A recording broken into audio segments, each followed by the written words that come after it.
para poder iniciar. Listo, familia, vamos a orar. Bendito Padre, en esta noche, Señor, estamos delante de tu presencia, muy agradecidos, Señor, por este tiempo que nos prestas, por este momento, Señor, en el cual nos dejas reunirnos y aprender más de tu palabra. Gracias por este tiempo, Señor, por todo este curso, por toda esta información, Señor, que nos has dado a conocer. Gracias, Padre, porque sabemos que la suma de tu palabra es verdad, Señor. Gracias por darnos todos estos misterios, Señor, y por poder comprender más a fondo, Señor, lo que realmente es tu palabra.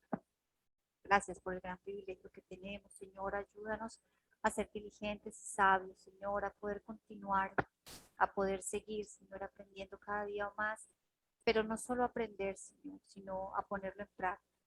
Que todo lo que hemos aprendido, Señor, se haga vivo en nuestros hogares, Señor, en nuestras vidas. Gracias, Señor, porque sabemos que tu palabra cambia las vidas, Señor, que tu palabra es la que penetra hasta el hueso, Señor. Ahora podemos entender que tu palabra es viva y eficaz. Gracias te damos, Señor, por todo lo bello que has traído, por la misericordia que has tenido para con tu pueblo. En el nombre de tu Hijo, amado Yeshua. Amén y amén. Listo, familia, vamos a comenzar. A ver, comparto la pantalla.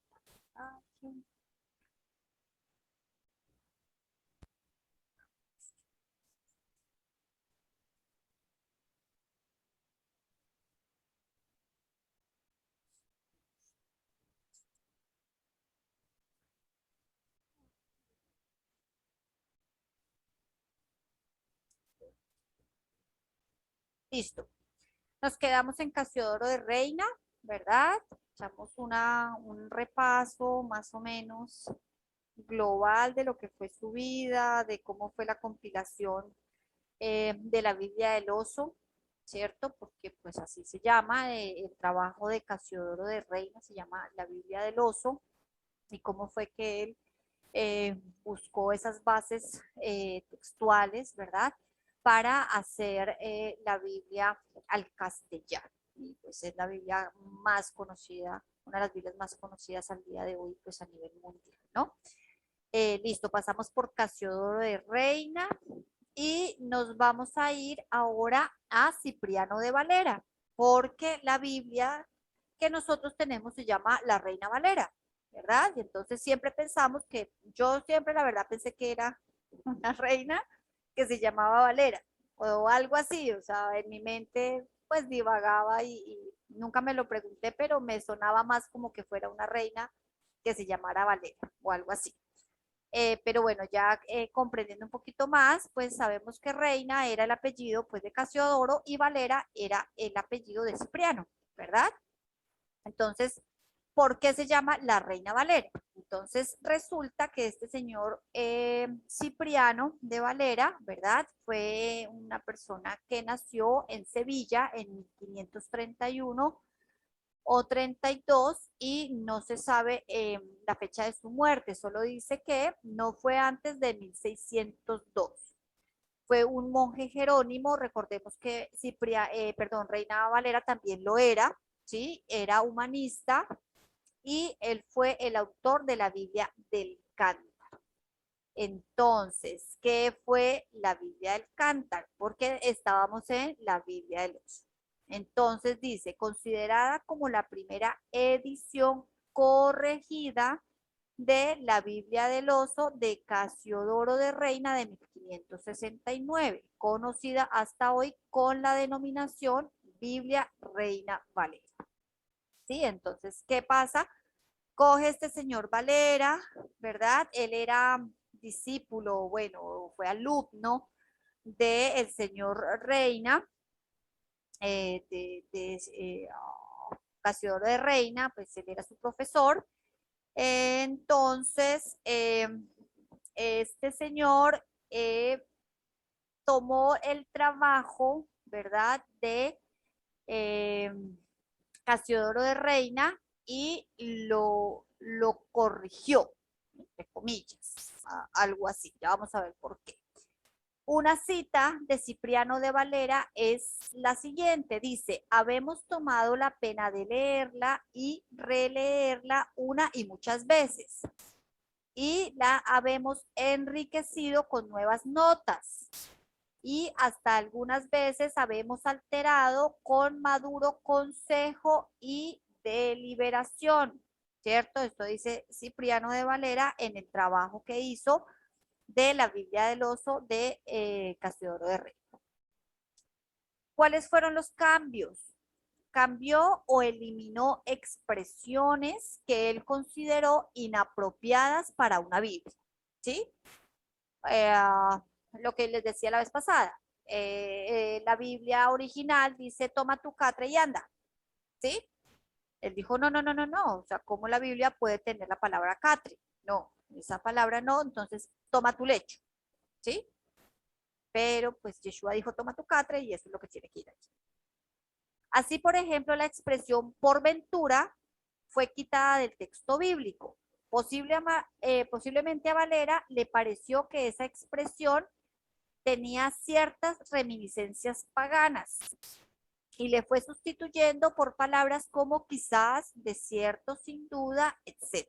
¿Sí? Entonces, iba viendo las palabras, decía, no, no, no, esta no me parece que cuadre acá, entonces él buscaba una que encajara en el castellano, ¿verdad? Y ahí hacía su corrección, o bueno, su enmienda, su añadidura, el cambio, mejor dicho. Cuando encontró lecturas discordantes entre el texto hebreo del Antiguo Testamento y la versión griega de los 70, o sea, la Septuaginta, o el texto latino de la Vulgata, Valera dio prioridad en la inmensa mayoría de las ocasiones al texto hebreo. Bueno, esto está bien, al considerar a este como el más cercano al original.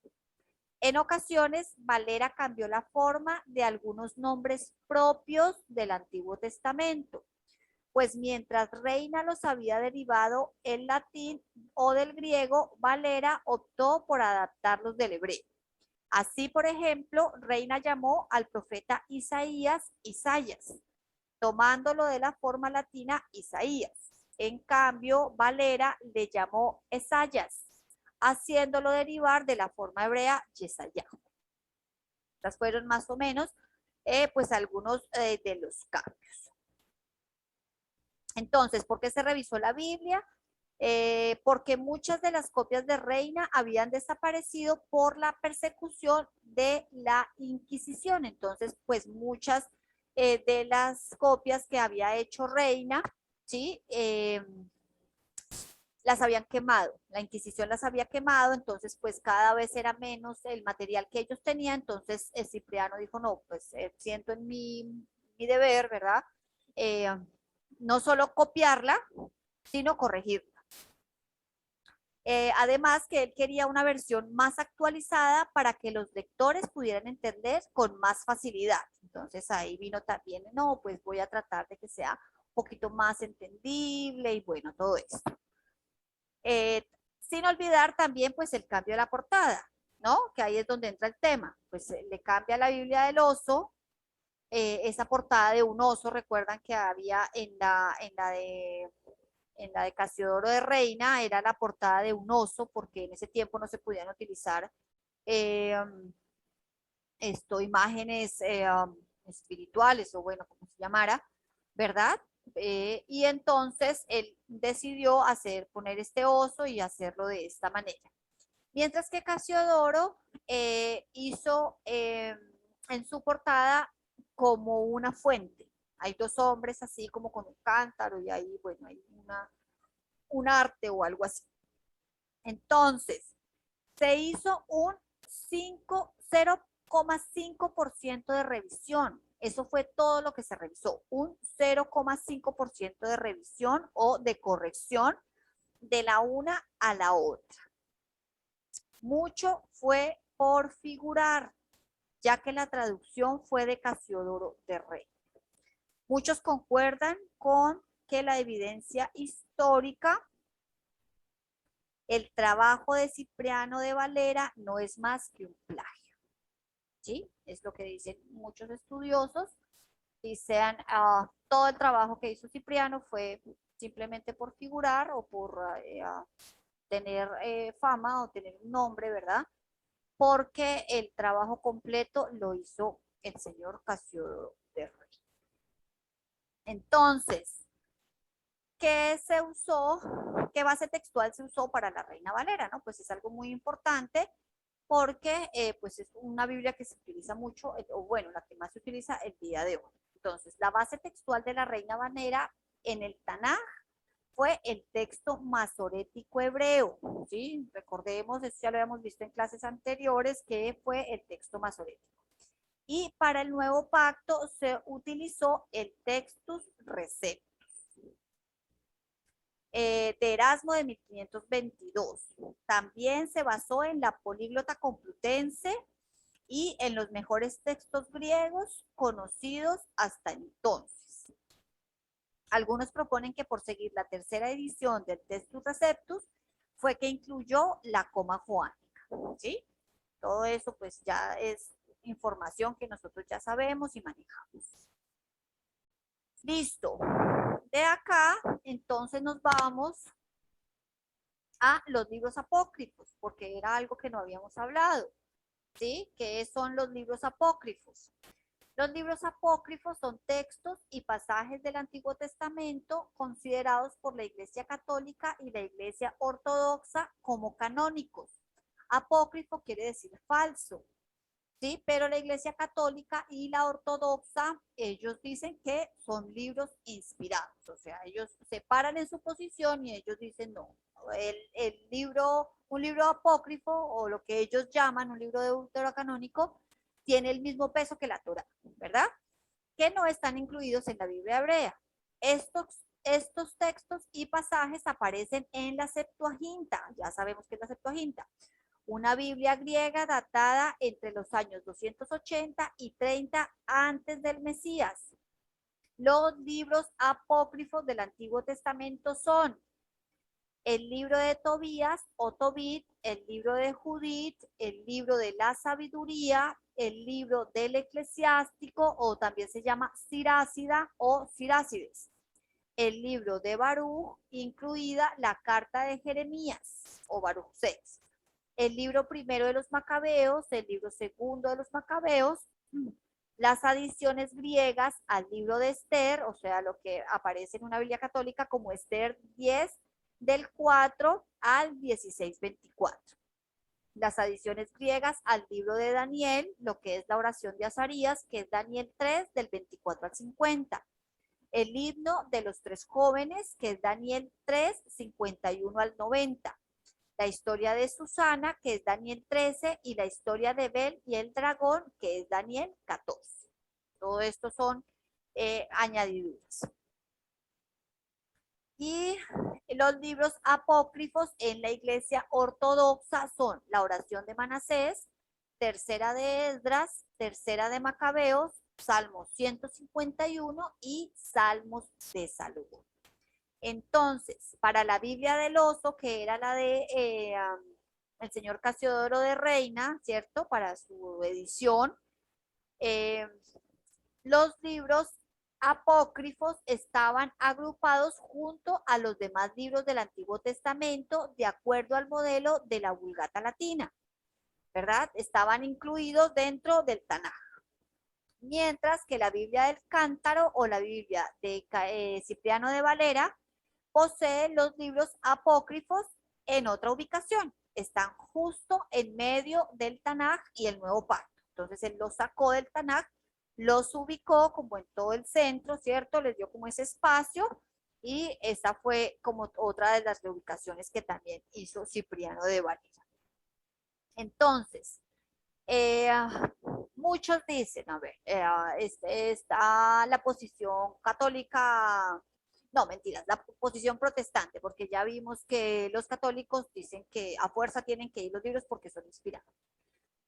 La posición protestante, los cristianos y bueno, todos los escolares dicen que los libros no podrían ser, o sea, que son apócrifos, que son falsos, que no son inspirados por varias razones. Una es porque Filón de Alejandría del 15 AC al 45 DC, ¿verdad? Contemporáneo de Yeshua, que vivió precisamente en Alejandría, nunca cita ninguno de los libros apócrifos en sus escritos. ¿cierto? Entonces dicen, no, por esa es una de las razones de que sabemos que estos libros no son inspirados. Otra de las razones es que dicen la cita de Flavio Josefo, ¿sí? Que él solo menciona 22 libros considerados como canónicos. Dice, porque no tenemos decenas de miles de libros discordantes y en conflicto, sino solo 22, conteniendo los registros de todos los tiempos, los cuales han sido justamente considerados como divinos. Y de estos 5 son los libros de Moisés. Luego los profetas que siguieron compilaron la historia del periodo desde Moisés hasta el reino de Artajerjes, sucesor de Jerjes, rey de Persia, en 13 libros, lo que se hizo en sus tiempos.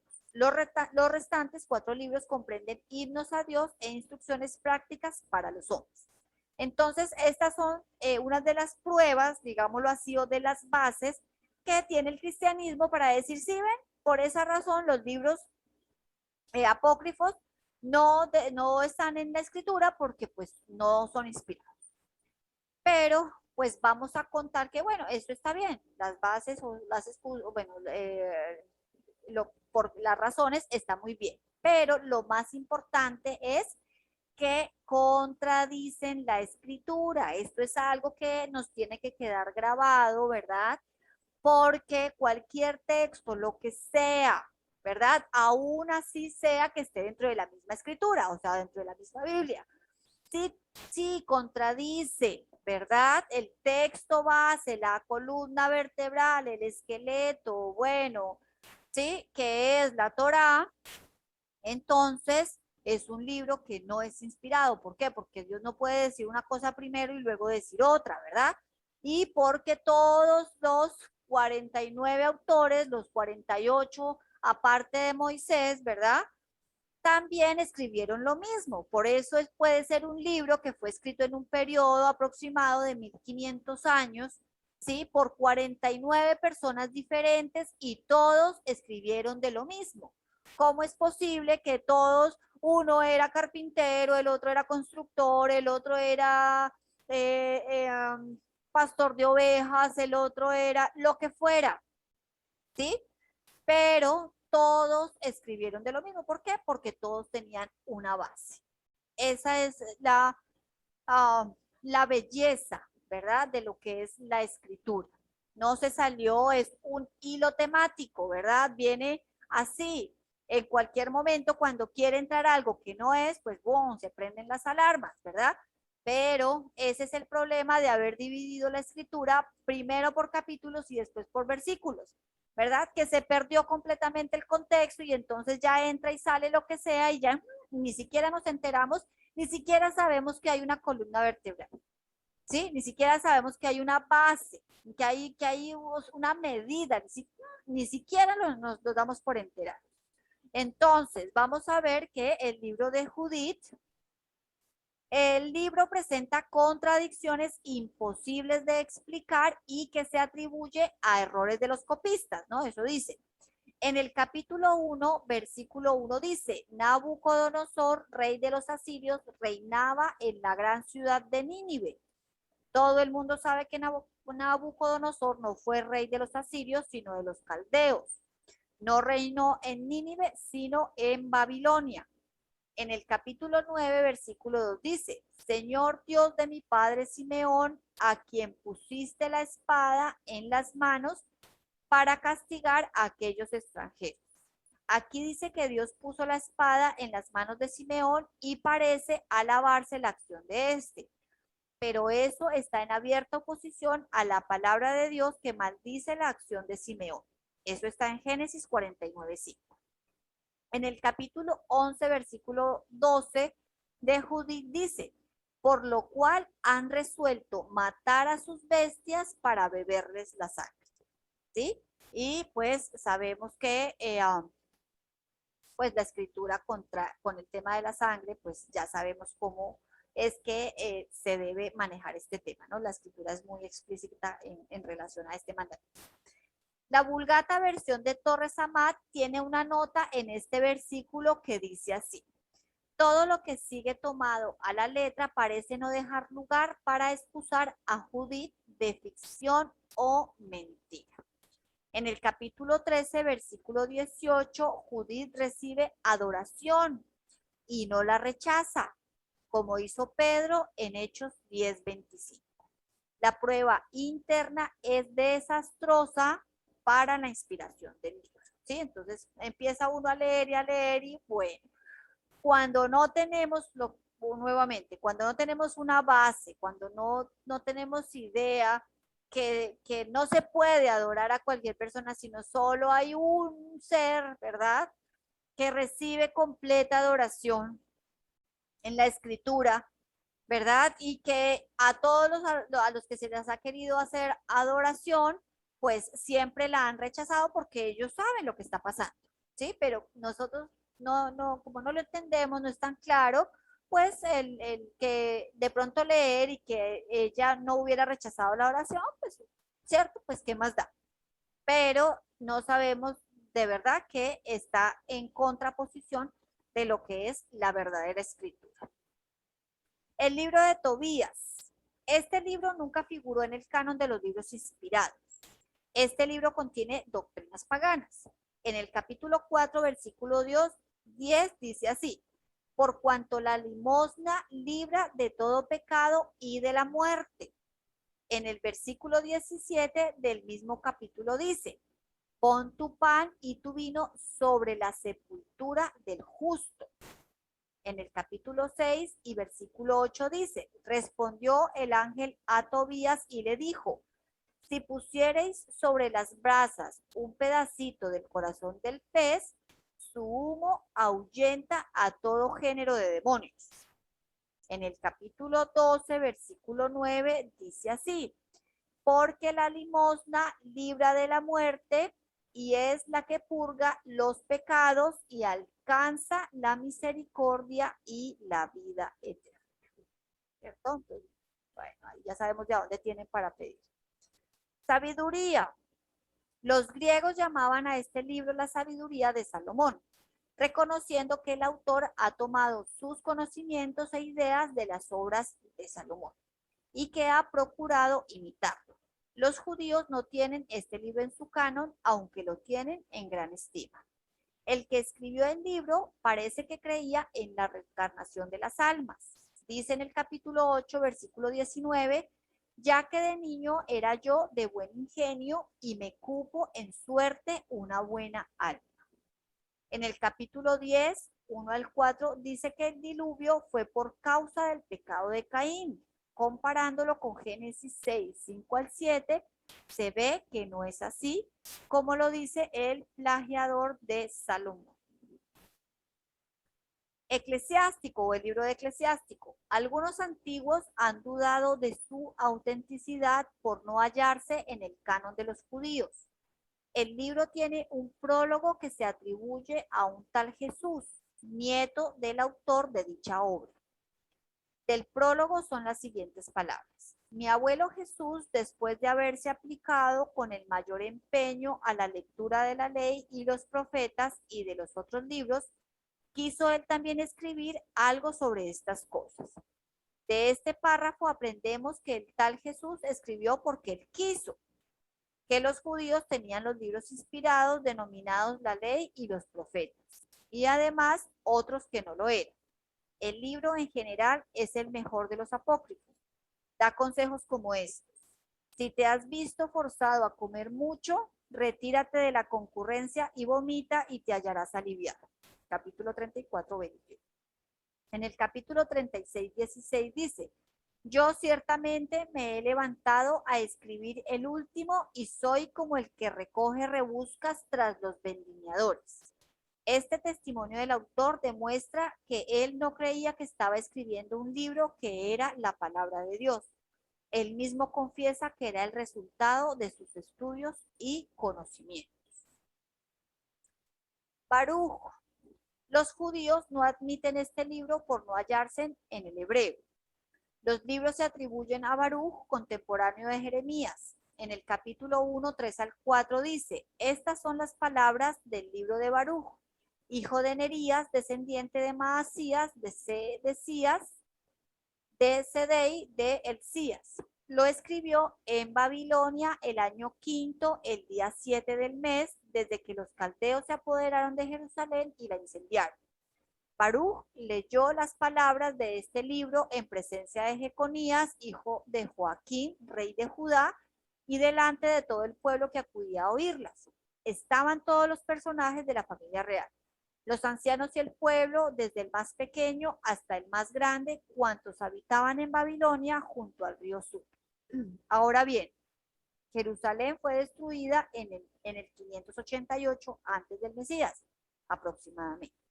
En esta fecha, los babilonios dejaron en Judea a los más pobres y pusieron por gobernador a Gedalías. Con este residuo quedaron Jeremías y Baruch. Pero algún tiempo después, ciertos judíos mataron a Gedalías y se llevaron al residuo a Egipto. Si vemos Segunda de Reyes 25 y Jeremías 43, Baruch fue para Egipto con Jeremías y no para Babilonia. El libro de Baruch afirma que fue escrito en Babilonia 5 años después de destruida Jerusalén. Esto colocaría al libro como escrito en el 583 antes del Mesías. Pero resulta que el capítulo 1.8 dice, después que Baruch hubo recibido los vasos del templo del Señor que habían sido robados del templo para volverlos otra vez a tierra de Judá. Estos vasos que fueron llevados de Jerusalén a Babilonia no regresaron hasta el año primero del reinado de Ciro, rey de Persia. Eso lo vemos en Esdras 1. Los vasos regresaron en el año 536 antes del Mesías. ¿Cómo pudo haber sido escrito el libro de Baruch por en Babilonia, siendo que Baruch no fue llevado a dicha ciudad, sino que se marchó con Jeremías a Egipto? ¿Cómo se puede armonizar el hecho de que fue escrito en el 583 y el libro fue leído en Babilonia y sin embargo los vasos no fueron devueltos a los judíos sino 47 años más tarde? Además, según Esdras, los vasos no fueron entregados a Baruch, sino a Sesbazar, gobernador de Judea, y a Esdras, el sacerdote. Lo vemos en Esdras 5:14 y 7:19. En la lista que tenemos en Esdras 2, donde se mencionan todos los nombres notables que regresaron a Jerusalén con Esdras, ni siquiera se menciona a Baruch. Entonces, ahí vemos por qué son libros que pues no fueron inspirados. Segunda de Macabeos. Bueno, vamos a ver una introducción con el primer libro de Macabeos. Dice, Primera de Macabeos contiene la historia de 40 años desde el principio del reinado de Antíoco Epífanes hasta la muerte de Simón. El segundo libro es un compendio de la historia de las persecuciones que sufrieron los judíos de parte de Epífanes y de su hijo Eupator, la cual había sido escrita por un tal Jasón. Ni uno ni otro se hallan en el canon de los judíos, y los cristianos siguieron a los judíos en cuanto a los libros que formaban en el canon del Antiguo Testamento. Por esta causa, los macabeos no fueron comprendidos entre los libros sagrados generalmente adoptados por las iglesias cristianas.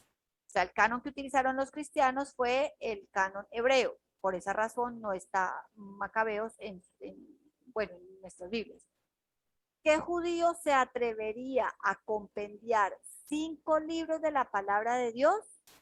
Si el mencionado Jasón escribió sus libros por inspiración divina, ellos eran en verdad la palabra de Dios. Entonces, no eran 2 libros, sino eran 5 libros, ¿sí? Y se dice que de esos 5 libros simplemente se hizo un resumen y quedaron 2. Entonces la pregunta es, si eran 5 libros inspirados, ¿quién se atrevería a hacer un resumen? Es como decir que vamos a hacer un resumen de la Torá o de los profetas, ¿verdad? No, palabra de Dios inspirada es palabra de Dios y punto. Entonces, en tal caso, el compendiador quitó algo de la palabra de Dios porque compendiar es reducir y a la palabra de Dios no se le puede quitar ni añadir. Si Jasón no fue inspirado al escribir sus 5 libros y el autor de Segundo de Macabeos no hizo sino compendiarlos en un solo volumen, en tal caso el libro es de origen humano desde la raíz hasta las ramas. Segunda de Macabeos 12, 43 al 45 dice, habiendo recogido en una colecta, le mandó hacer 12,000 dracmas de plata. Las envió a Jerusalén a fin de que ofreciesen un sacrificio por los pecados de los difuntos. De aquí es que sacan el apoyo para el purgatorio. El autor de Segunda de Macabeos 15, 37, 38 dice, acabaré yo también esta mi narración. Si ella ha salido bien y cual conviene a una historia, es ciertamente lo que yo deseaba.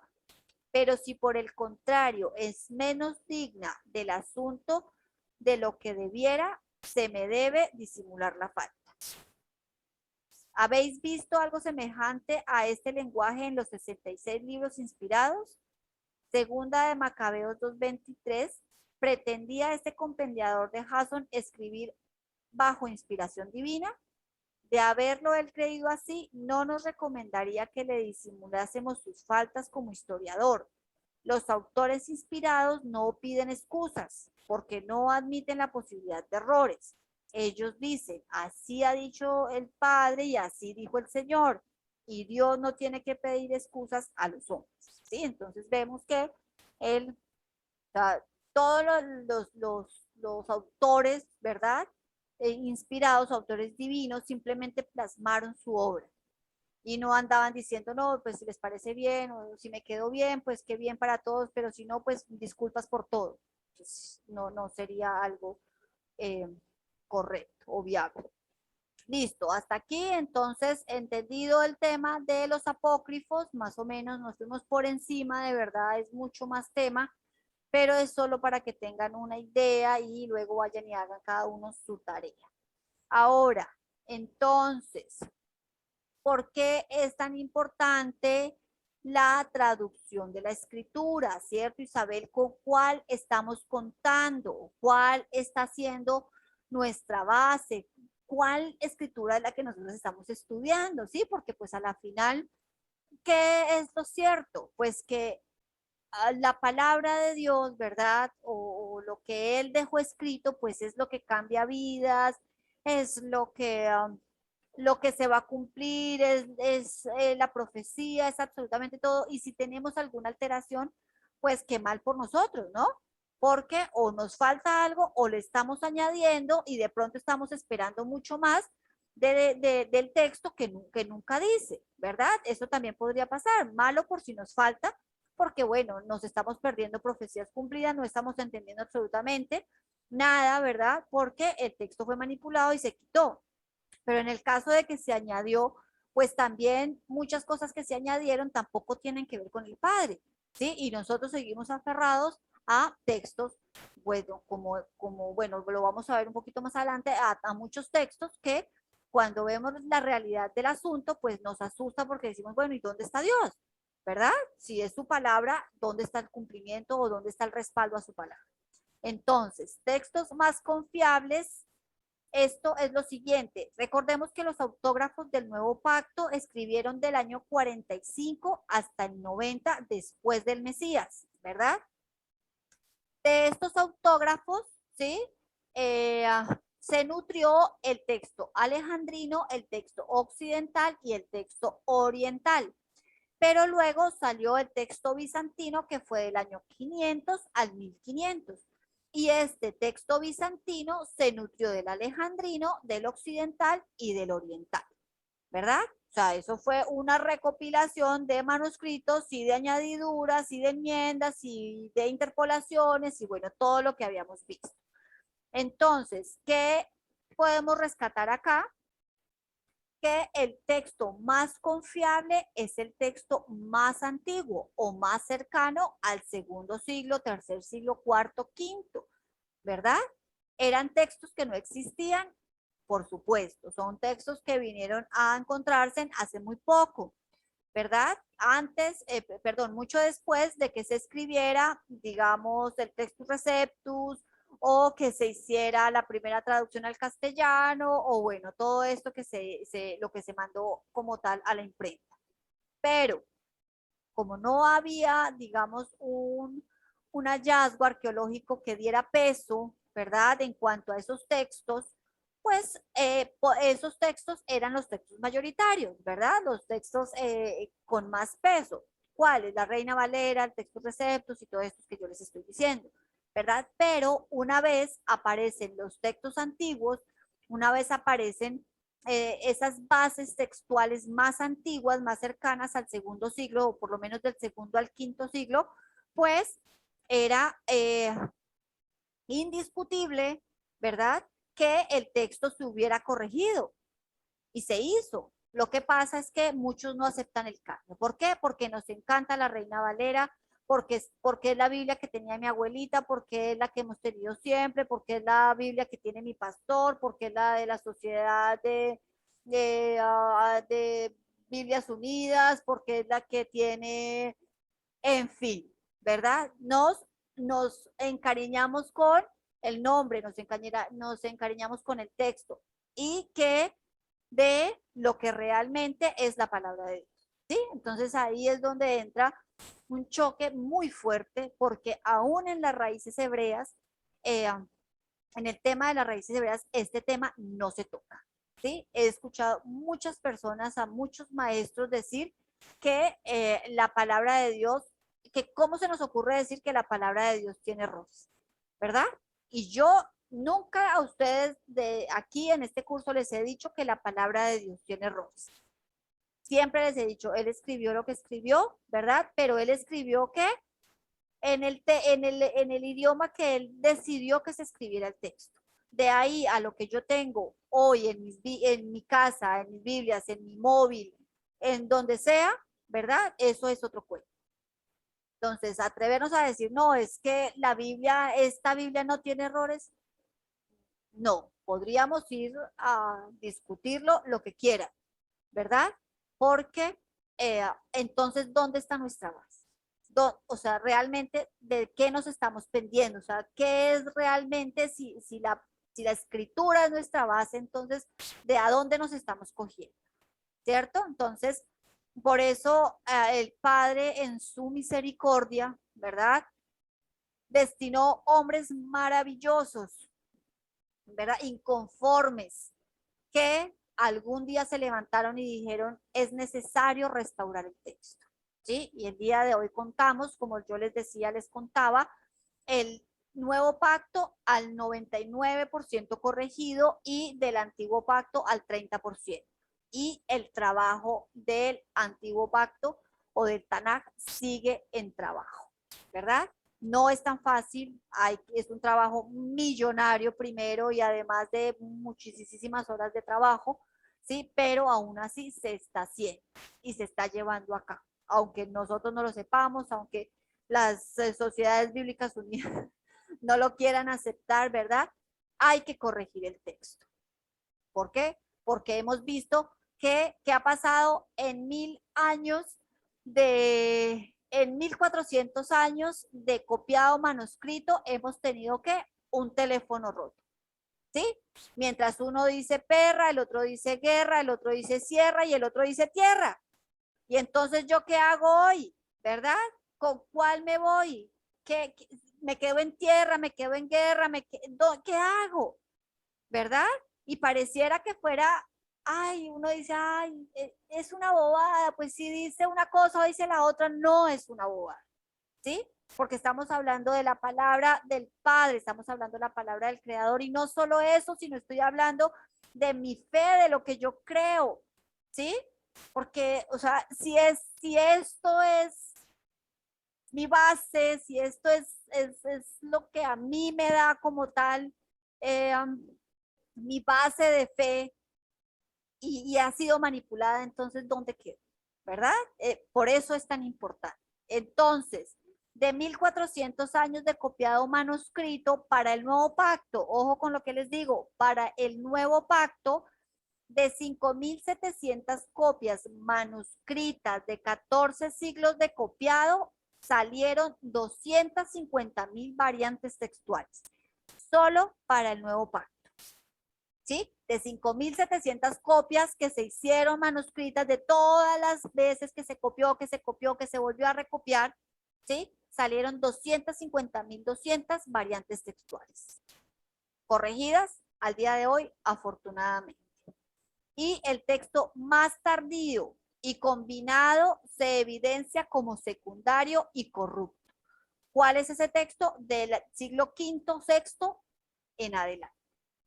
El texto más tardío es el texto más manipulado, más corrupto, más añadido, con menos palabra, en fin. Ahora, vamos a devolvernos un poquito a lo que fue el periodo crítico. El periodo crítico es donde nacen estas mentes brillantes, ¿verdad? Por medio de, pues, que el padre determinó que era el tiempo, ¿sí? Y empieza el trabajo el señor Karl Lachmann en 1793 a 1851. Vivió este señor.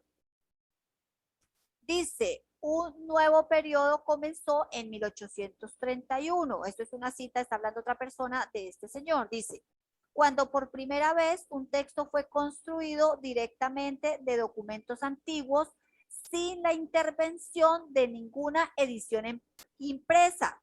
¿Qué quiere decir eso? Que no tomaron en cuenta la Reina Valera, ¿cierto? Y cuando el primer intento sistemático fue hecho para sustituir la elección arbitraria por el método científico en las discriminaciones de variantes textuales. ¿Qué quiere decir esto? Que este señor muy magistralmente reconstruyó un texto sin la necesidad del textus receptus, ni la Reina Valera, ni ningún texto tardío. Se fue a lo que él tenía, que tenía un texto antiguo, un manuscrito antiguo. Encontró él y de ahí empezó, no lo completó, empezó el trabajo desde 1793 que empezó el periodo crítico. Luego pasó por las manos del señor Tischendorf. A ver, el señor Tischendorf determina restaurar la forma original del nuevo pacto. Igual que el señor Lachmann, el señor Tischendorf dice no. Mi pasión, o sea, a lo que mi propósito en esta vida es venir a restaurar el texto. Este señor viaja por toda Europa y el cercano oriente en busca de manuscritos antiguos, de los cuales encontró algunos que examinó y editó. En 1844, este señor consiguió un trabajo de lavaplatos en el monasterio de Santa Catalina en el monte Sinaí. Todos sabemos cuál es el monte Sinaí y el monasterio de Santa Catalina. Este señor lavando sus platos allá todo tranquilo, ¿verdad? Un día se dio cuenta que había una cesta o una canasta donde contenía manuscritos de pergamino y las utilizaban para avivar el fuego de la estufa, para hacer el carboncito, ¿verdad? Para avivar el fuego. Se aterra, pues obviamente se acerca, las examina y se da cuenta que era una copia de la Septuaginta. Pónganle ustedes lo que él tenía en sus manos. Después de que casi le da un infarto a este hombre de ver, ¿verdad? Que llevaba años tratando de encontrar textos y no había hallado, era mínimo lo que había hallado, se da cuenta que los textos que él necesitaba estaban siendo quemados o estaban haciendo fuego para una estufa.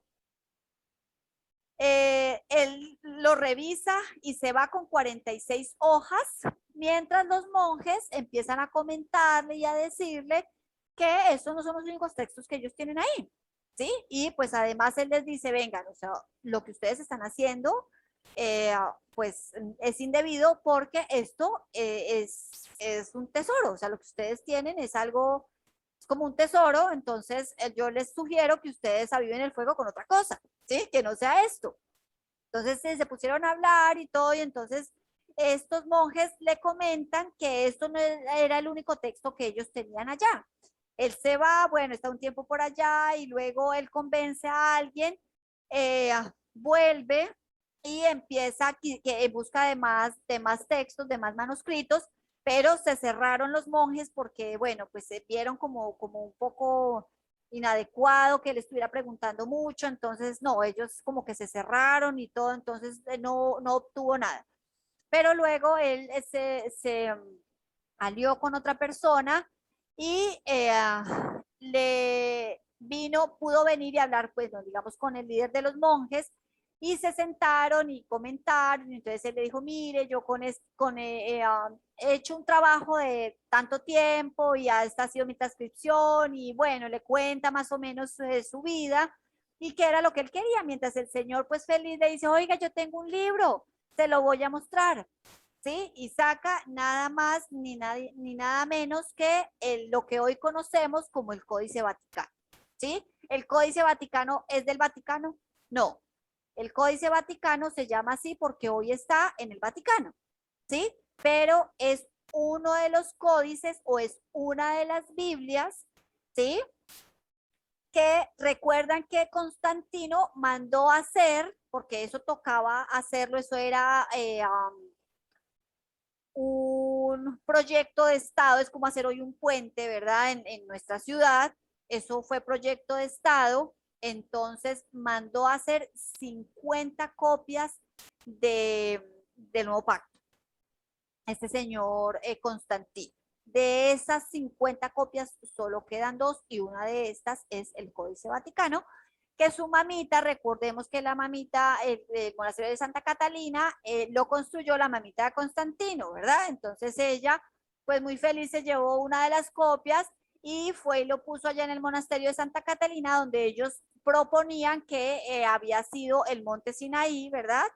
Que eso lo vimos en una clase y que no era ese monte, sino era otro. Y bueno, el caso es que ese espacio se utiliza para resguardar este tesoro, el cual se encontraba en perfecto estado después de 1300 años.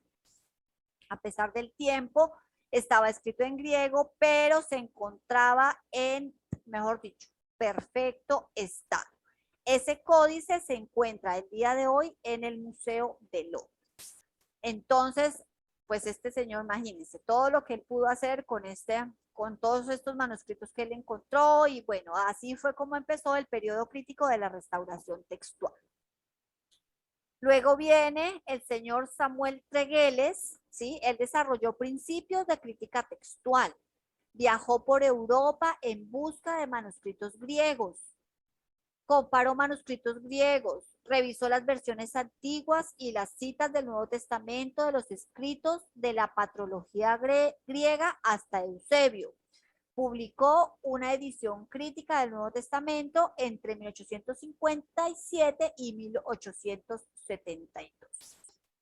Otro señor fue Henry Alford, que vivió de 1810 a 1871 y dice, habían trabajado en la demolición de la inmerecida y pedante reverencia por el Textus Receptus, el cual obstruyó el camino de toda posibilidad de descubrir la genuina palabra de Dios. ¿Sí?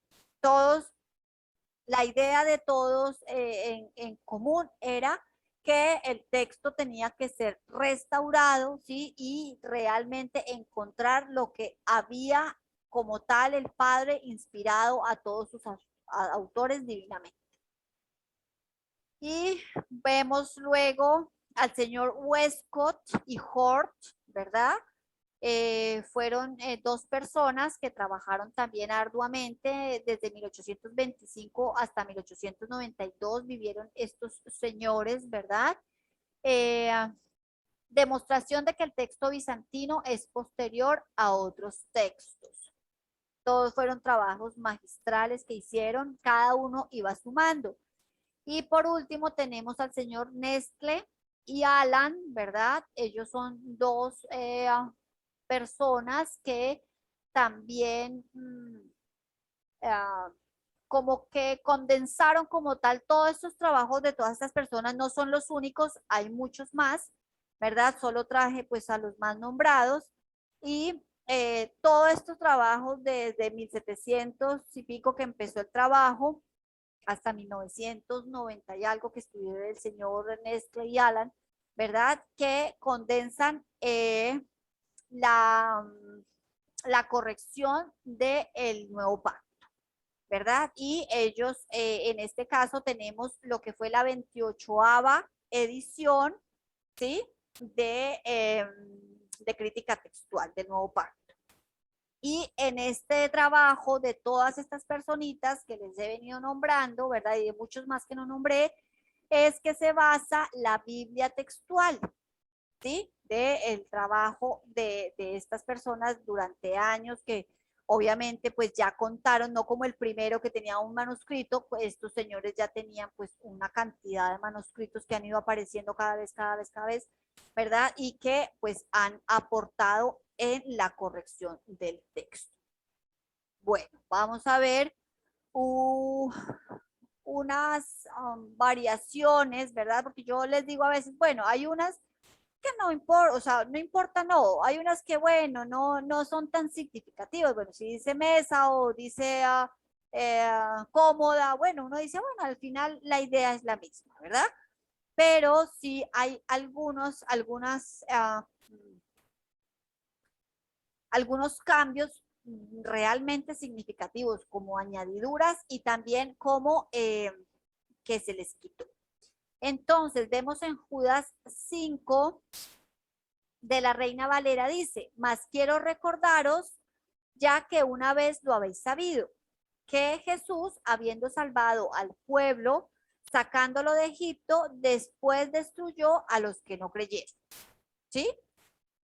Y ellos se les cruzan los ojos, dicen, ¿cómo así que Jesús sacó a los que estaban en Egipto? ¿Qué es esto? ¿Verdad? Porque recordemos que muchas de las personas es del estudio, ya fuimos en mucha parte de la patrología, cómo era su perspectiva, qué era lo que ellos pensaban, su cosmovisión bíblica, ¿verdad? ¿Qué era lo que ellos venían? Entonces, más o menos ellos, y en tanto dilema de que si Jesús no era Dios, de que si todo esto, ¿verdad? Y de diferentes doctrinas, entonces ellos les cruzan los ojos, dicen como que Jesús, o sea, ¿qué es esto? ¿Sí? Y cambian la palabra y dice, más quiero recordaros, ya que una vez lo habéis sabido, que el Señor, habiendo salvado al pueblo, sacándolo de Egipto, después destruyó a los que no creyeron. ¿Sí? Entonces, pues es bastante significativo para todos aquellos que no creen que Yeshua es preexistente, ¿no? Es importante. Génesis 6:6 dice, y se arrepintió Jehová de haber hecho al hombre en la tierra y le dolió en su corazón. Eso dice la Reina Valera, mientras que la textual dice, y Jehová sintió pesar de haber hecho al ser humano en la tierra y se entristeció en su corazón.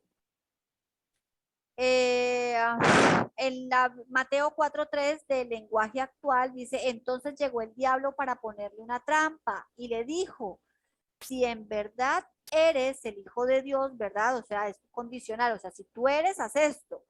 Si en verdad eres el hijo de Dios, ordena que estas piedras se conviertan en pan. La textual dice, y llegando el tentador le dijo, ya que eres, ¿cierto? El hijo de Dios, di que estas piedras se conviertan en pan.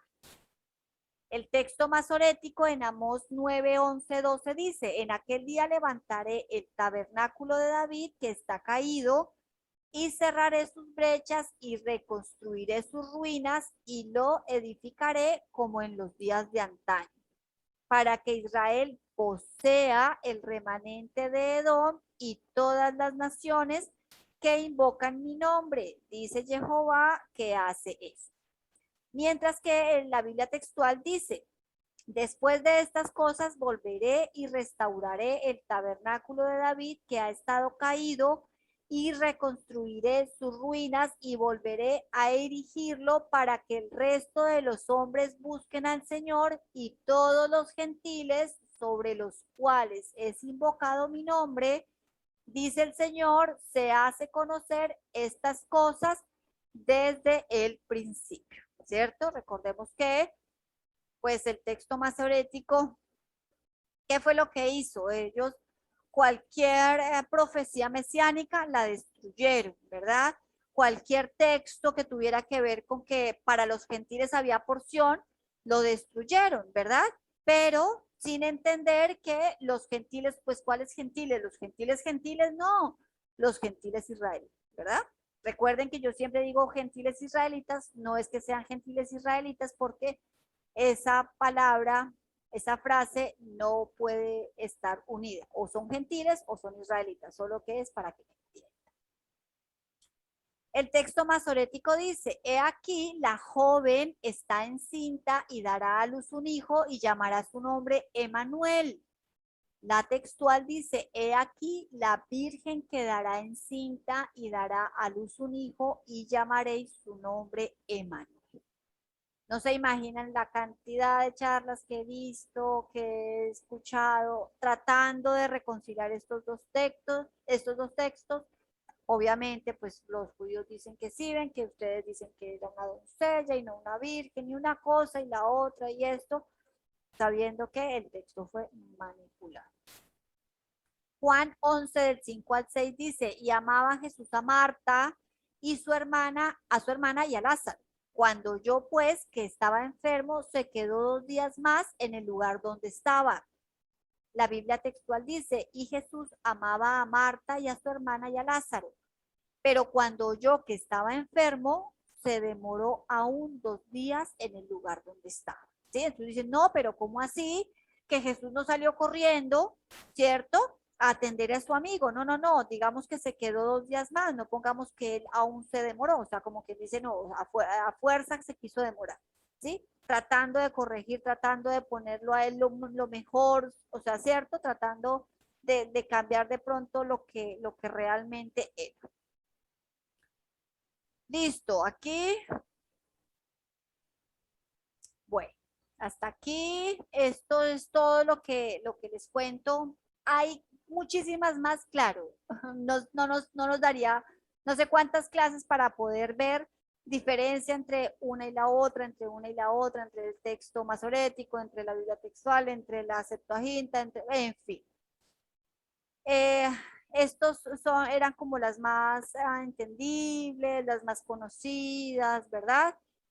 Para que pudiéramos más o menos tener el contexto con relación a esto. Entonces, lo que les digo, ¿verdad? Relevante, la joven y la doncella, claro, eso ha sido años de discusión, ¿verdad? Bueno, que se quedó y se demoró, bueno, pues le quita algo a Yeshua, no le quita nada, simplemente pues nos dice que él se quiso demorar porque él tenía un plan, ¿verdad?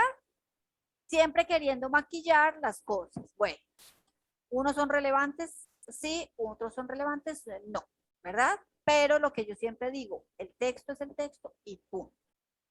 Ahora quiero que vayamos a ver el libro de Marcos, ¿verdad? Yo en unas clases anteriores les había contado que el libro de Marcos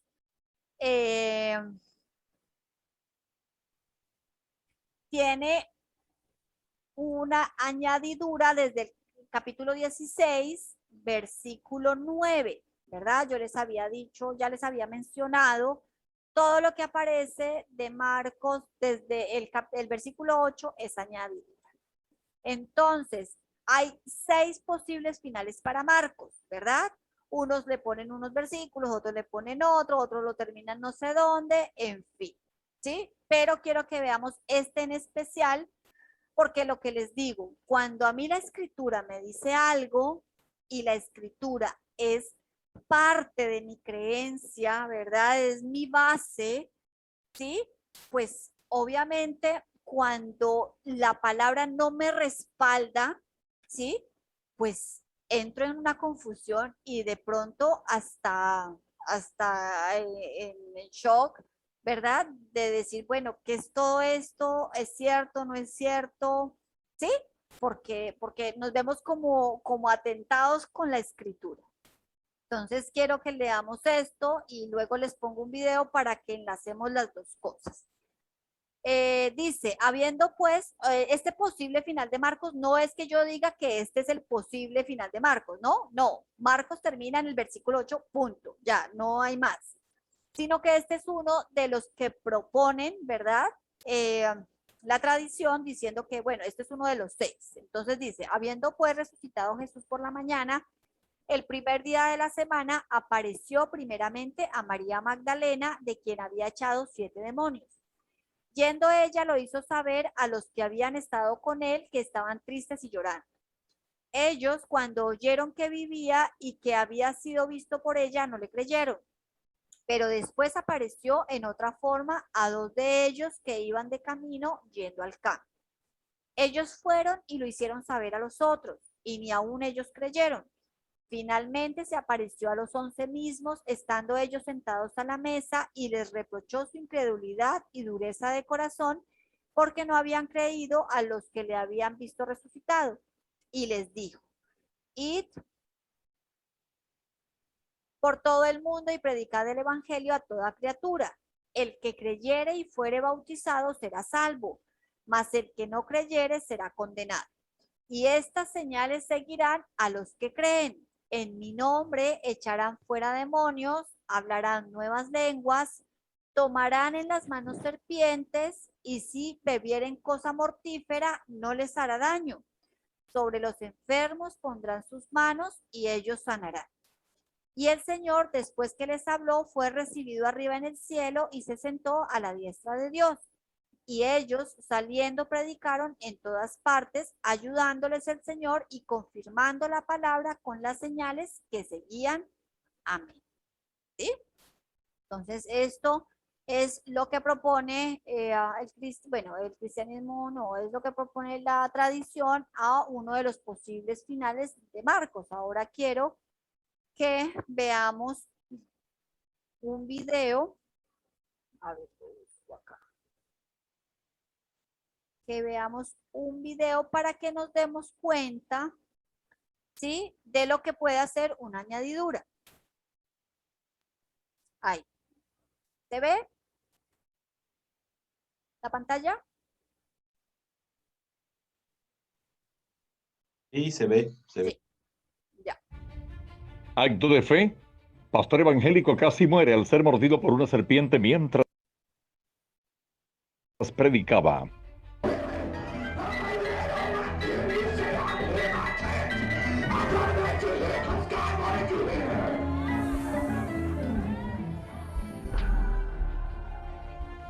Un pastor de una iglesia cristiana en Kentucky, Estados Unidos, estuvo a pocos centímetros de perder la vida después que, en su afán por demostrar el poder de Dios, fue mordido por una serpiente mientras la manipulaba cuando predicaba a un grupo de su congregación. El líder religioso fue identificado como Cody Cooks, dirigente espiritual de la Iglesia Tabernáculo del Evangelio de Jesús, una de las últimas iglesias que queda en Estados Unidos, que hacen sus prédicas manipulando serpientes porque creen que Dios los protegerá de cualquier daño. El pastor, mientras baila sobre los reptiles y con uno de ellos en su mano, dice: creo en Dios Todopoderoso, y cuando continúa predicando, la serpiente lo muerde cerca del cuello, pero a pesar de la sangre que le brota, continúa bailando y gritando: no estoy preocupado, Dios es sanador, es un tren de carga que vuelve hacia mí. Sin embargo, minutos después, el ministro evangélico se desvanece y es llevado al hospital, donde los médicos le diagnostican que estuvo a pocos centímetros de que el reptil le perforara la arteria aorta y acabara con su vida, tal como le ocurrió a su padre años atrás.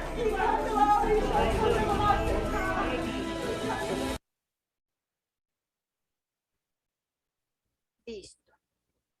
Entonces, esto es para que tengamos una medio idea, ¿verdad?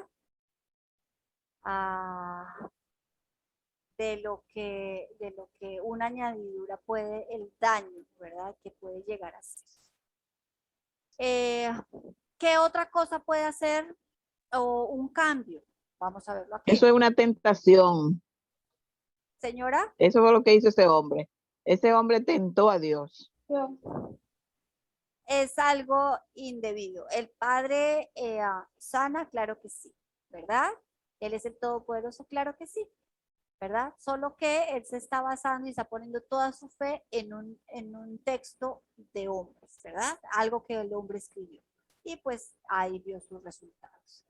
Entonces, vamos a ver, la Reina Valera dice, en Isaías 8:16 nos dice: ata el testimonio.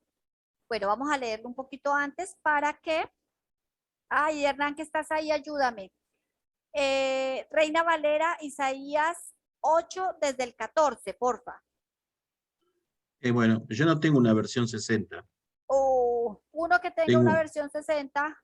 tengo una 1909. Bueno, pero la podemos entender, sí. ¿Será que sí? Oh, Sí, supongo que sí. creo que sí. Isaías, ¿cuánto? 8:16. Bueno, Mentira, desde el 14. Isaías 8:14. 8:14. Ok, ahí voy. Desde, perdón, 8:14. Me fui al 14. 8:14. 8:14 dice, entonces él será por santuario, mas a las dos casas de Israel por piedra para tropezar, y por tropezadero para caer, y por lazo y por red al morador de Jerusalén. Y muchos tropezarán entre ellos y caerán y serán quebrantados. Enredaránse y serán presos. Ata al testimonio, sella la ley entre mis discípulos. Muy bien. Estamos viendo una profecía, ¿cierto? Nos está hablando y nos está diciendo, porque un poquito más atrás. El 13 dice, sea él vuestro temor y sea él vuestro terror. Y bueno, ahí sigue hablando, ¿cierto? Es una profecía mesiánica. En la Reina Valera, el versículo 16 nos dice, ata el testimonio, sella la ley entre mis discípulos. Y uno queda ahí como que, bueno, ¿cómo así? Porque, bueno, nos viene hablando de algo, pero en un segundo como que, o sea, como que pareciera que se salió del tema, ¿verdad? Vamos a ver la Biblia textual, lo que nos dice. Desde el 14 dice, él os será por santuario, pero piedra de tropiezo y roca de caída para las dos casas de Israel, red y trampa para los habitantes de Jerusalén. Muchos tropezarán entre ellos y caerán y serán quebrantados, se enredarán y quedarán apresados. Entonces serán manifestados aquellos que ponen sello a la ley para que no pueda aprenderse. Entonces, vemos que en la Reina Valera dice, ata el testimonio, sella la ley entre mis discípulos, ¿cierto? Mientras que la textual nos está contando algo que va a pasar. ¿Cuándo?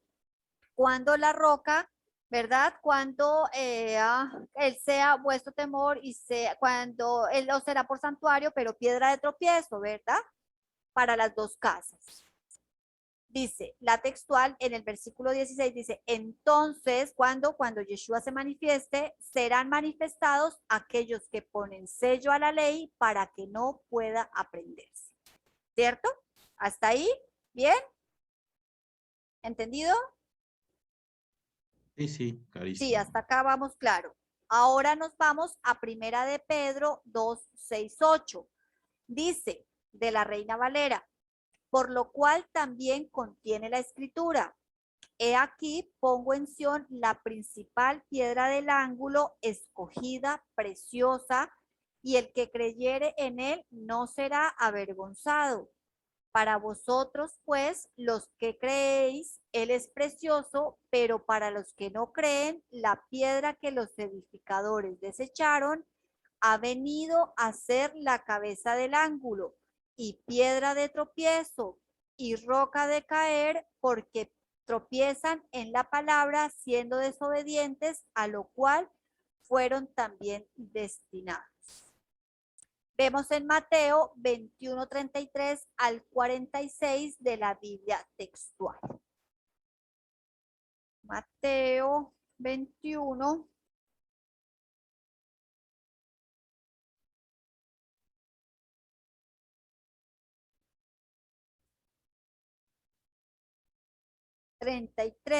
Dice, oíd otra parábola, está hablando Yeshua, dice, había un hombre, padre de familia, él está con todos los fariseos y todos a su alrededor, y dice, había un hombre, padre de familia, el cual plantó una viña y la cercó de vallado y la cavó en ella un lagar y edificó una torre y la arrendó a unos labradores y salió de viaje. Y cuando se acercó el tiempo de los frutos, envió a sus esclavos a los labradores para recibir sus frutos. Pero los labradores, tomando en aquellos esclavos, a uno lo golpearon, a otro asesinaron y a otro apedrearon. De nuevo envió a otros esclavos, en mayor número que los primeros y les hicieron lo mismo. Finalmente les envió a su hijo pensando, respetarán a mi hijo, pero los labradores viendo al hijo dijeron entre sí, este es el heredero, venid, matémosle y poseamos su herencia. Y apresándolo, lo echaron fuera de la viña y lo asesinaron. Cuando venga pues el señor de la viña, ¿qué hará a aquellos labradores? Le responden, a los malos los destruirá atrozmente y arrendará la viña a otros labradores, que pagarán los frutos en sus tiempos. Jesús les dice, ¿nunca leísteis en las Escrituras? La piedra que desecharon los edificadores, esta llegó a ser cabeza de ángulo. De parte del Señor se hizo esta y es maravillosa a nuestros ojos. Por eso os digo que el reino de Dios os será quitado y será dado a un pueblo que produzca los frutos de él. Y luego de oír sus parábolas, los principales sacerdotes y los fariseos comprendieron que habla acerca de ellos y procuraron echarle mano, pero temían a las multitudes porque éstas lo tenían por profeta. ¿Sí? Entonces, ¿qué pasa? Toda esta profecía que se está cumpliendo en Mateo, ¿verdad? En Lucas 11 también dice, ay de vosotros los doctores de la ley, porque quitasteis la llave del ¿Por qué quitasteis la llave del conocimiento? Vosotros mismos no entrasteis e impedís a los que están entrando. ¿Sí? Entonces, lo que está pasando en Mateo, en Lucas, en Primera de Pedro, es cumplimiento ¿de qué? De la profecía de Isaías. ¿De cuál? Cuando dice, entonces serán manifestados aquellos, ¿quiénes son aquellos? Los fariseos, los judíos, ¿verdad? Que ponen sello a la ley para que no pueda aprenderse. Cuando la cambian por ata el testimonio, sella la ley, entre mis discípulos quedamos en otro canal, ¿verdad? ¿Por qué? Porque simplemente no estamos viendo que se esté cumpliendo ninguna profecía, ni absolutamente nada. Esto es lo que puede pasar cuando no tenemos el texto correcto. Entonces, conclusión. No lo que el autor divino pudo haber dicho si hubiera escrito en castellano, ¿cierto? Porque eso es como cuando yo le hago una carta a mi hija de parte de mi hijo. Y entonces yo digo, ay, pero si la estuviera escribiendo Santiago, de pronto, ¿qué le hubiera dicho? ¿Cierto? No es eso, o sea, no es qué pudo haber dicho, ¿sí? Sino lo que él dijo, eso es lo importante, ¿sí? Sino lo que él dice en hebreo, en arameo y en griego, que son los tres lenguajes de la escritura, ¿verdad? No lo que pudo haber dicho, sino lo que él realmente no dijo, sino dice, ¿verdad? Y les regalo Jeremías 8:8 que dice, ¿cómo podéis decir, somos sabios, la ley de Jehová está con nosotros, cuando la pluma engañosa del escriba la ha convertido en mentira? Entonces, acá termina la exposición. Solo los quiero dejar con estas últimas diapositivas, solo para abrirles la idea para que ustedes mismos lo busquen. No hice un resumen porque son muchas clases y el reducirlo dañaría como tal el propósito del estudio. Se llama El Cosmos de la Iniquidad y habla de Génesis 1:14. Dice, y dijo Elohim, haya maldiciones en la expansión de los cielos para dividir el día y la noche, y sean para señales y para tiempos señalados y para días y años, y sean como luminarias en la expansión de los cielos para brillar sobre la tierra. Y fue así. Elohim, Aleph Tav, constriñó dos grandes maldiciones en la lumbrera mayor, Aleph Tav, para dominio del día, y en la lumbrera menor para dominio de la noche. ¿Sí? Acá hace una pequeña comparativa, ¿sí? De las palabras. Se hizo una variante entre la palabra meorot, ¿sí? Que es luminarias, y la palabra meor, que es maldición. Entonces, lo que les digo, no les podía hacer como un resumen porque es increíble, son varios textos y sé que ustedes están listos con todo lo que hemos visto, están listos para que lo busquen en internet y lo puedan ver, lo puedan leer, eh, para que completen un poquito más, o sea, ya quede un poquito más completo lo que es esta parte del curso.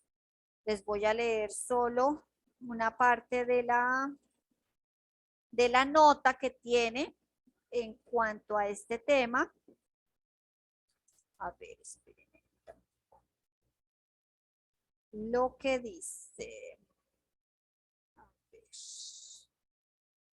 Dice Génesis 1:14, maldiciones. Los hallazgos arqueológicos de Qumrán muestran los más antiguos manuscritos existentes del texto hebreo, con fragmentos de los 3 primeros capítulos de Génesis.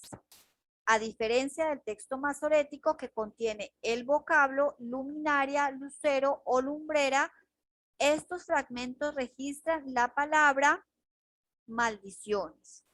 La preferencia por la lectura más difícil es obvia, no solo por la antigüedad de su respaldo, sino a la luz de su contenido teológico. Resulta curioso que las mismas letras del hebreo cuadrado usadas en el texto masorético, luceros, son las mismas registradas en Proverbios 3:3 con el significado de maldición. La maldición de Jehová gravita sobre la casa del impío, al paso que bendice la morada de los justos. Esta manipulación en el significado de meorot podemos explicarla por el sistema de vocalización inventado por los masoretas entre los siglos V al XV después del Mesías. El sistema es un comentario continuo insertado en el texto hebreo de la ley. Bueno, y ahí nos da un poquito más de todo lo que ya habíamos visto, el texto masorético, la añadidura de las vocales y el cambio de algunas consonantes y bueno, todo esto.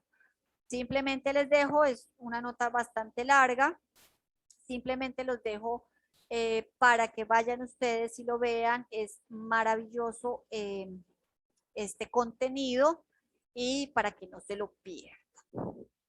¿Listo, familia? ¿Algún comentario? Muchos. Esto último que comentaste, bueno, la textual comienza así en Bereshit, en Génesis. Habla de las luminarias. Dice la palabra, usan la palabra maldiciones. Ajá. Sí, eso en la parashá de Bereshit lo habían explicado tal cual como vos lo habías explicado también, esta cuestión que tiene que ver con los masoretas y las vocalizaciones. La verdad que a mí me ha producido mucha esto de las versiones. Mirá, te cuento, cuando yo me congregaba en la iglesia cristiana, éramos muy defensores de la versión 1909 como la única versión irrefutable, por eso tengo la 1909. Y cuando se hablaba de la versión 60 era como que, sacrilegio total, ¿no? Como que la versión más corrupta, la cual, sí, no, es verdad, de hecho, era defender la palabra de Dios. la palabra de Dios y era defender esa versión, la 1909. Es más, tuve la suerte de poder tener en las manos la Biblia del Oso, una reedición, una copia que consiguió un hermano en España. Después voy a ir hasta la casa y le voy a sacar fotos y te la voy a mandar. ¿Me envías, porfa? Sí, porque está en el castellano antiguo y tiene las notas, y tiene algunas notas, si no recuerdo mal, en griego, al margen. ¿Sí? Y la Biblia, la otra del Cántaro, también la tiene. Le costó mucho conseguirla. no las pago en dólares, ¿no?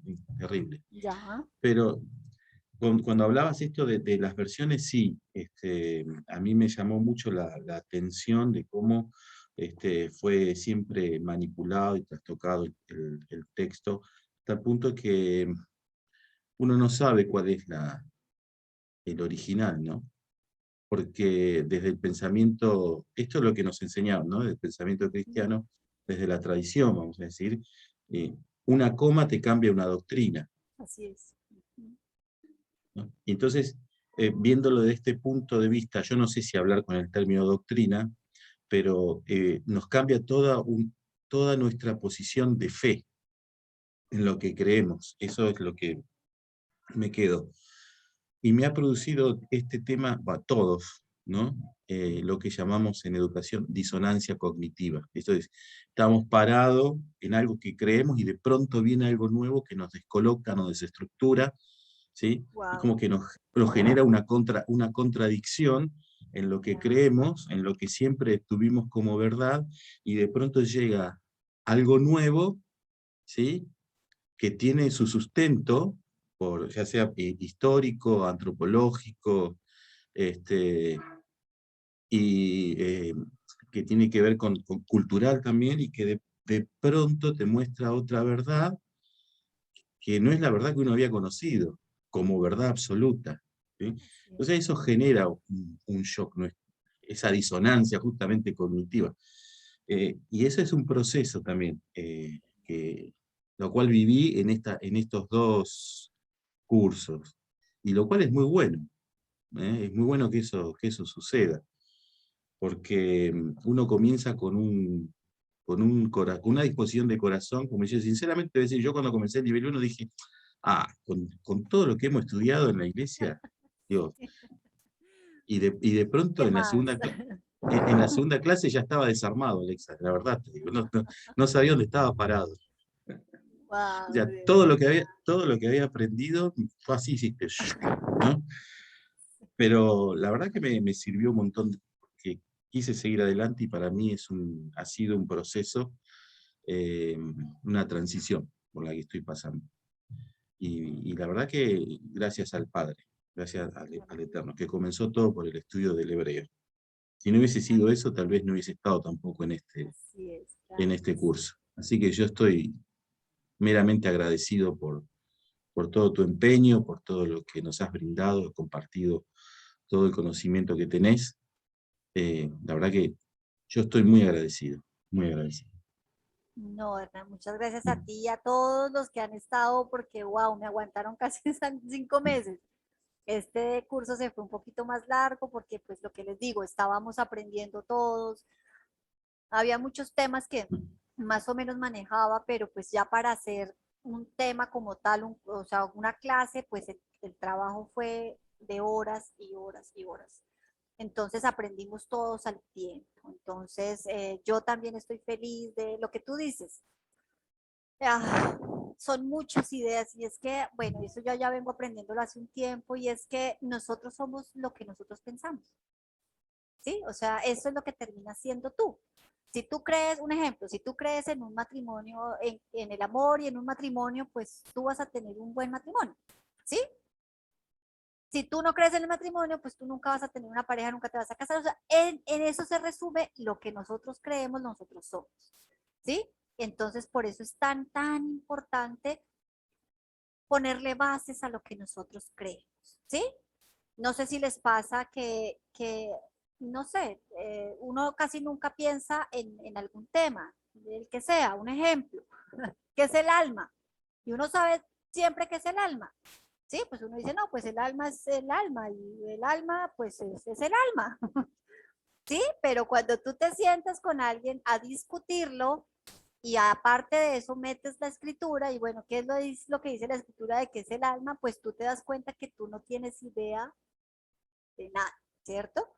Entonces eso es muy bueno, sentar bases, coger tema por tema, bueno, o sea, yo pienso esto, pero realmente es así. ¿Qué dice la escritura con respecto a esto? ¿Sí? Porque a veces, o sea, claro, no, yo sé el tema, pero cuando se sienta uno y quiere explicarlo, se queda en ceros porque es un tema que uno no domina o de pronto uno ni siquiera lo ha pensado, ¿cierto? Entonces, por eso, de eso se trataba este curso, de moverles un poquito más, aparte del primero, la butaca, ¿verdad? La silla, para desincomodarnos, ¿sí? Dejar es que este dice esto, es que este dice esto, es que, y realmente irnos nosotros a la escritura para ver qué es lo que el Padre dice, ¿cierto? Porque pues a fin de cuentas, pues, o sea, Él es el eterno, Él es el todopoderoso, ¿cierto? Entonces, eso más que todo era lo que yo quería con este curso, de pronto, el que sentáramos bases bíblicas, ¿sí? Que supiéramos que todo está en la escritura, no hay nada que no esté en la escritura, todo está ahí, ¿sí?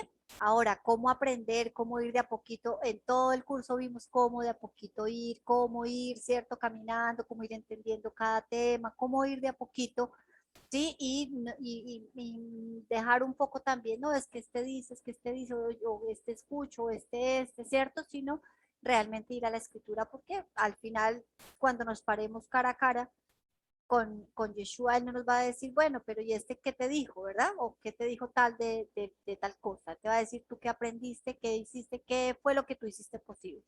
Pienso yo que a veces me da por pensar, pero yo creo que va a ser así, o sea, todos somos responsables, cada uno de nosotros somos responsables de lo que cada uno piensa, de lo que cada uno hace, ¿cierto? Y no vamos a poder decir, no, es que este me dijo tal cosa o este me dijo lo otro, porque él nos va a decir, tenías todos los recursos, ¿cierto? Entonces, a veces el mucho saber implica más responsabilidad. Entonces, pues espero les haya gustado el curso. Voy a tratar de cuadrarlo, a ver cómo lo subo para que puedan tenerlo pues seguido, para que lo puedan revisar, lo puedan siempre estar viendo, cualquier tema que puedan ir a cacharrear ahí. Y nada, pues gracias a ustedes por estar aquí conmigo. ¿Alguien más que quiera compartir algo más?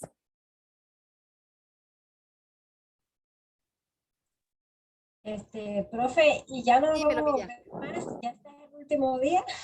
Este es el último día, Miriam.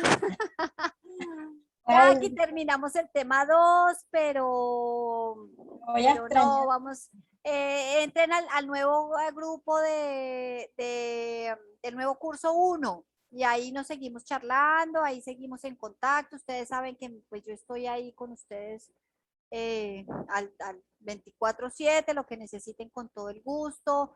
Si tienen personitas que quieran hacer el curso, mándenmelas para el nuevo curso, que ahí lo vemos.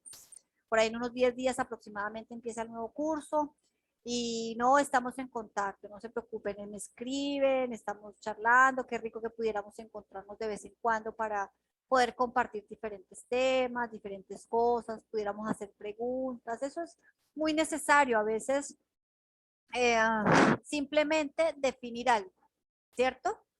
Con la escritura, no, no sé muy bien esto, pero pues, ¿qué dice la escritura? Definir. Y a veces cuando tú hablas con alguien del tema, pues salen muchas ideas y como que tú sientas bases y eso es muy bueno.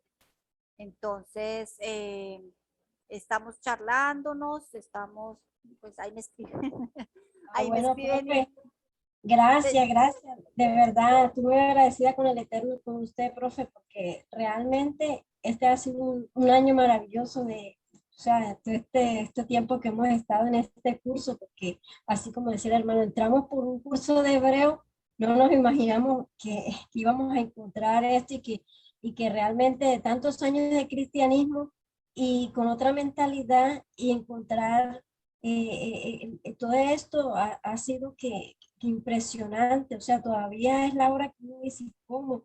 Y, profe, y seguir adelante, y también estoy aprendiendo bastante porque también estoy enseñando y también quiero también llevar toda esta información, aprender cada día más, profe, claro que sí. realmente, o sea, a veces uno se metía por aquí, por allá y buscaba información y realmente estaba uno más enredado y no sabía, y realmente no conocíamos la Biblia, pero usted nos llevó desde Génesis hasta Apocalipsis, y mejor dicho, eso ha sido algo impresionante, porque realmente yo no sí leía la Biblia, pero yo leía aquí y allá y no entendía, conocíamos las parábolas, conocíamos las historias bíblicas, pero no con el contexto que usted nos ha dado y cronológicamente ha sido eso muy impresionante para mí porque realmente ahora sí sé cómo son las cosas y llamar al Todopoderoso y Jerusalén, todo eso es algo que nosotros no teníamos antes así, de que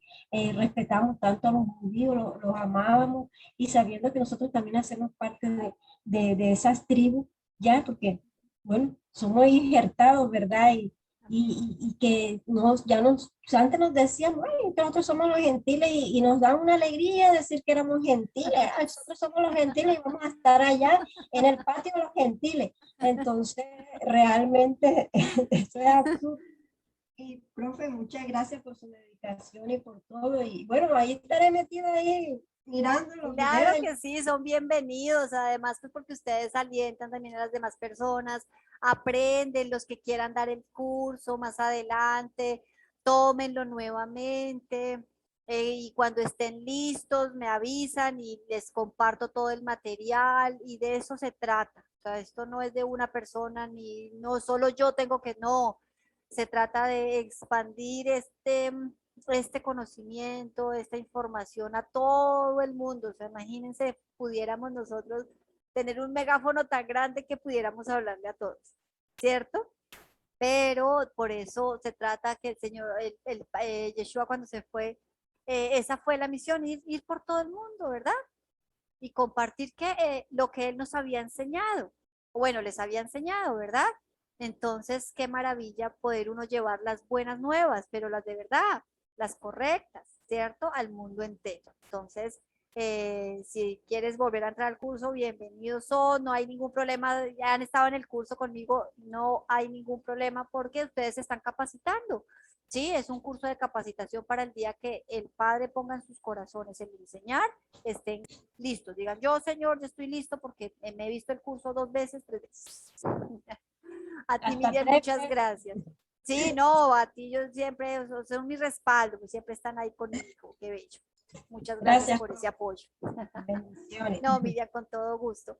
¿Algún otro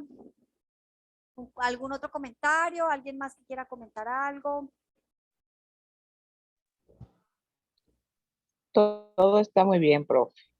Listo, Patria. Un abracito para ti. Ay, Gracias, igual. Profe, la pero usted versión, va, un momentito, por favor. Dime, sí, Patria. Profe, usted perdón. va a mandar la diapositiva como la otra vez también, Sí, para uno sí, sí, sacar sí. todo eso. Estamos haciendo Ok, no, mentiras, no me meto ahí. Me están ayudando a hacer unas personitas que están, son las que me colaboran, están ayudándome a hacer un PDF como el cuadernillo del primer curso. Va a quedar un material del segundo curso y apenas esté listo se los envío para que lo tengan, lo ok. impriman igual un cuadernillo así, para que tengan el respaldo cuando necesiten. Bueno, ya tienen a la mano toda la información. ¿Sí? El grupo va a quedar abierto Gracias. todavía hasta que yo decida qué hacer con las clases, cómo lo voy a organizar, si en Drive, en YouTube, qué vamos a hacer. Y entonces ahí cualquier cosa me están charlando. ¿Listo?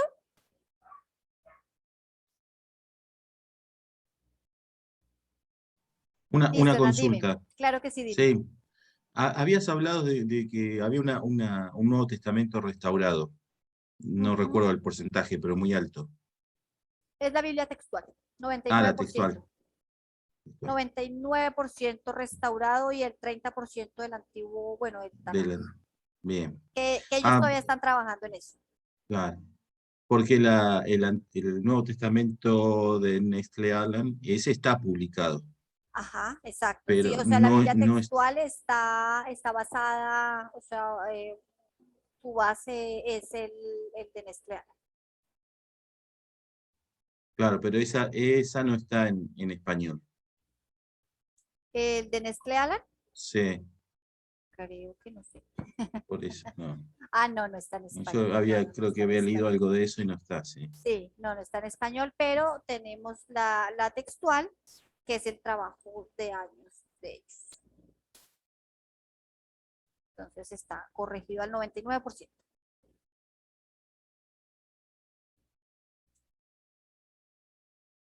Listo, familia, entonces, a todos. Bueno, vamos a orar. Vamos a orar para poder terminar. A ver.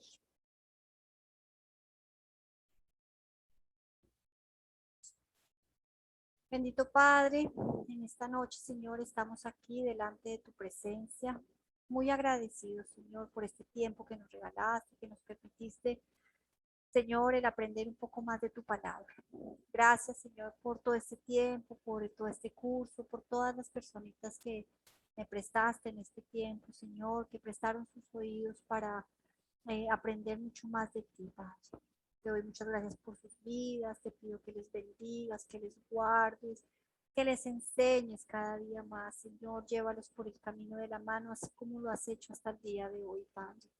Te pedimos que la palabra, que tu palabra, Señor, que toda esta información sea viva en sus corazones, en sus familias, en sus entornos, Señor, en sus trabajos, Padre. Que sea una experiencia, Señor, de aprendizaje para todos, Señor. Te doy muchas gracias por este tiempo, por todo lo que has permitido en este año, Señor. Ha sido un tiempo maravilloso para todos de aprendizaje, de acercarnos a ti y conocerte cada vez más, Señor. Sabemos que no ha terminado, que continúa, Señor, que cada día aprendemos cada día más y nos alcanzará la vida, Señor, para poderlo hacer. Te damos mil y mil gracias por este tiempo, Señor, en el nombre de tu Hijo amado Yeshua. Amén y amén.